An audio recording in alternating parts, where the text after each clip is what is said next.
Hi Earth Signs, Taurus, Virgo, Capricorn, Ascendant, Sun, Moon, Venus, Rising, those cross-watching, welcome to your Tarot Love Messages.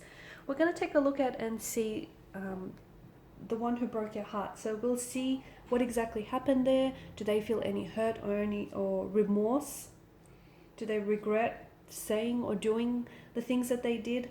It is going to be a general reading, so please just keep that in mind. If you're after a personal tarot reading with myself, please feel free to reach out and inquire. I will list my email just below the video here in the show more section. So let's go ahead and take a look at what the cards reveal to us here.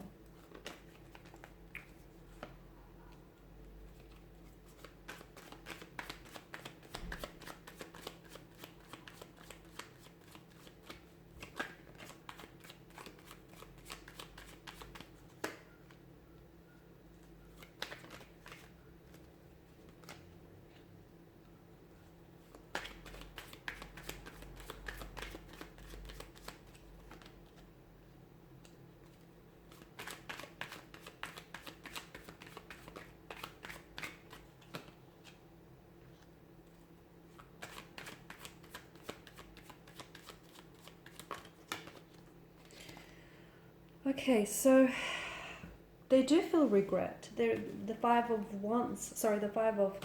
Cups is a card of being stuck in the past, okay, unable to let go or release someone or something here that's didn't necessarily unfold the way that they wanted. So yes, there is a lot of hurt, a lot of regret, shame and guilt for them having said things that they've said or for having acted the way in which they've acted. They're still very much fixated and they're still very much stuck on you and what's happened here. Notice the posture, the slouch shoulders. They feel a sense of defeat. Maybe they feel like there's no coming back from this. Maybe they feel like they've broken your trust and there's no way to recover that. There's also an indication of a third-party situation. You've got the Three of Cups here, the Lovers card. There may have been a Lovers triangle, and if this person is someone who didn't end up choosing you in the end, then there's that regret. Maybe they felt like they didn't necessarily give your connection with them a proper go. Maybe they felt like they robbed themselves and you of an opportunity to explore things. Maybe they feel like it's an opportunity missed, it's an opportunity lost on them. Maybe they felt like they've made the wrong decision by not choosing you in the end, because there's a lot of regret and they're doing a lot of thinking and they're unable to move on. So clearly something has them stuck, especially emotionally here.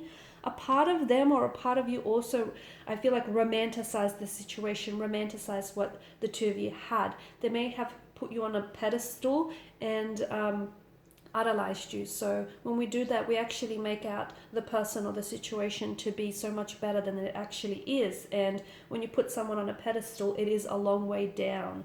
So there is something, I feel like this person may be someone who's a hopeless romantic, and maybe this is someone who, looks at the world and looks at things with a pair of rose-colored glasses, and maybe they saw what they wanted to see rather than what actually was there. The Knight of Cups is also an idealist and someone who goes to extreme lengths to pursue love, okay? And I feel like with your person, somewhere along the line, they lost sight of what was real, and they maybe got caught up in a fantasy. Maybe the two of you started off really strong, okay? And maybe the two of you had a lot of visions and a lot of expectations for this connection, and they're still not able to release you because then they're still holding on to that fantasy narrative, those visions, those expectations that the two of you shared and that they've created in their mind. And, that's what's preventing them from moving forward. How can they release you when they haven't released all those expectations and that fantasy narrative that they keep telling themselves? This person may also have been emotionally unavailable as well, is what I'm seeing. Because I feel like they may have come on very strong in the beginning, telling you all sorts of things here, and that they were trying to make it clear that they weren't wanting to waste your time here, and in probably more ways than one, they really showed you that you are a priority here, and things maybe at the height of your relationship, at the height of your connection, things seemed really too good to be true. But then over time, okay, you started maybe seeing this person for who they were, and you started seeing the situation for what it was. They may have put their walls up, they may have shut down, and they just didn't, they weren't exactly the same person that you've connected with in the beginning. Kind of like a sucker punch to the gut, really. I don't know if this person took any accountability for the way things ended between the two of you, and I feel like they hurt you. Okay, the reason that they hurt you is because there's a lot of emotionally scattered energy on their part. Now, for some of you, they may have been a player, and maybe you were the one who was being, you were sort of there was some self-deception here, because maybe you were the one who was sort of deceiving yourself in thinking that you could change a player into a potential romantic prospect, right? Maybe you were the one who was being deceiving. Maybe you were the one who was looking at the situation and seeing it for what you want it to be rather than for what it really was here. But to me, the Knight of Wands and the Two of Pentacles tells me that I don't know that they were as invested in the connection as you were. I feel like there was always an imbalance here. They may have had strong feelings for you, but maybe the feelings that they had for you didn't outweigh the feelings that they had for this other person that they may have been in a relationship or connection with. Or maybe you were always more invested emotionally, and to sort of compensate, overcompensate for the lack of efforts, you were constantly overcommitting and overextending and over applying yourself in this relationship. Because there was a lot of conflict, okay? So an imbalance, a lot of conflict, always a lot of tension, a lot of disagreement, which tells me that you guys weren't seeing eye to eye here. And the loop here, the infinity loop, tells me that a lot of behavioral patterns were very cyclical. A lot of the things were just going around in circles, okay? Again, you might have started out really strong here. They may have come on very strong, but it just felt like the two of you maybe really jumped to conclusions about your future. And as a result, I feel like this is where it really, the relationship really suffered here. Okay, and I feel like they kind of disappointed themselves in the process as well, because of the decisions they made or the choices that they made, because there was a strong romantic energy, and there was quite an attraction. And look, for some of you, it may have been love. For others, it may have been infatuation. It may have been lust. But I just feel like they were juggling between two very different people, or the two of you were just juggling two very different relationships, okay? And it just felt like you weren't seeing eye to eye. Something didn't feel right as well. And some of you, I feel like maybe you wanted to try and fix this person, but trying to fix someone only chips away at your soul, okay? You have to worry about you, and you have to let them figure out them. You have to let them, figure themselves out whenever they're ready. But I feel like you've spent so much time trying to work on this relationship and trying to fix them that when the relationship didn't work out, maybe you felt like you were a failure.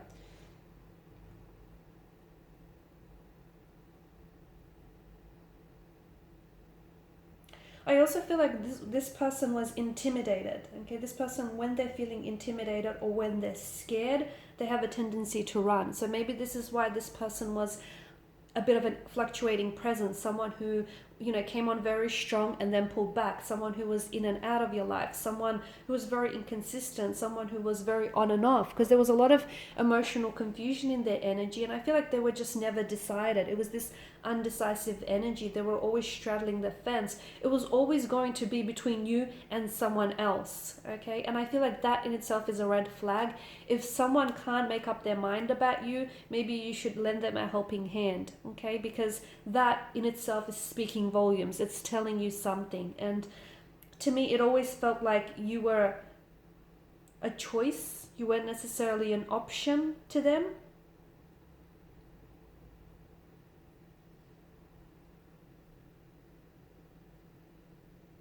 I feel like there's a lot of regret. There's a lot of regret. There's a lot of emotional disappointment in their energy here.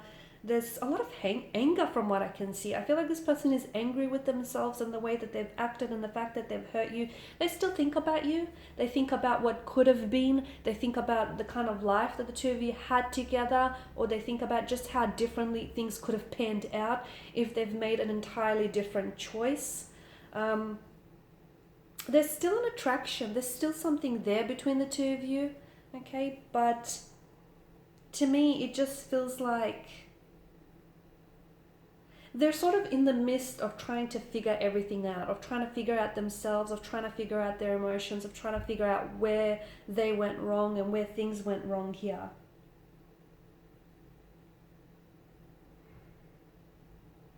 Okay?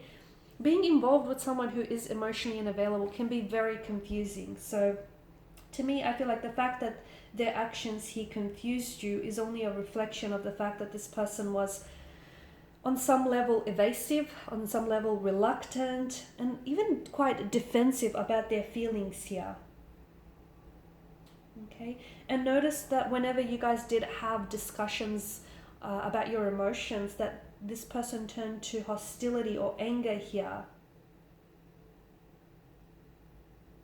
Because what the two of you have had, maybe on some level, was built on a facade, and over time that facade came crumbling down, and you saw this person for who they are, and you saw the situation for what it is here.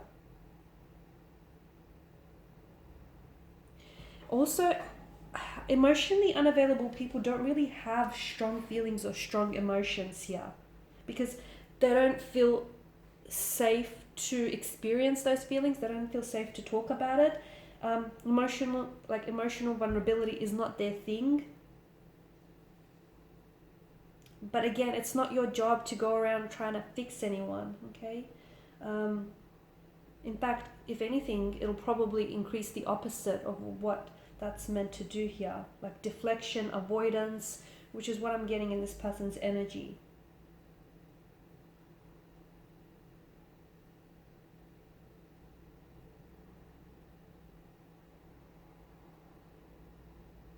Sometimes people who do become involved with someone who is emotionally unavailable, they actually are suffering from the same kind of condition or from a very similar thing, because they seek out people who are emotionally unavailable because they feel safe. In a sense, they feel safe, right? So because they know that on some level that person won't demand that emotional intimacy that they fear here. So, the old saying goes, like attracts like. So that's for some people. But there is a lot of regret in their energies. But again, I just feel like they haven't come out of what's happened here. Okay, they may still be a lover's triangle here, but I feel like this person is really let down by the way that things have unfolded, by their decisions, by their actions. They're still emotionally stuck on you. They're still emotionally stuck on this connection here. And I feel like, they're sort of back and forth on things here, up and down. They're very emotionally inconsistent from what I can tell. Alright guys, and these are your messages. So thank you as always for watching, for listening. Please show your support by liking, subscribing, sharing. For those of you interested in a personal reading, feel free to inquire. Otherwise, bye for now.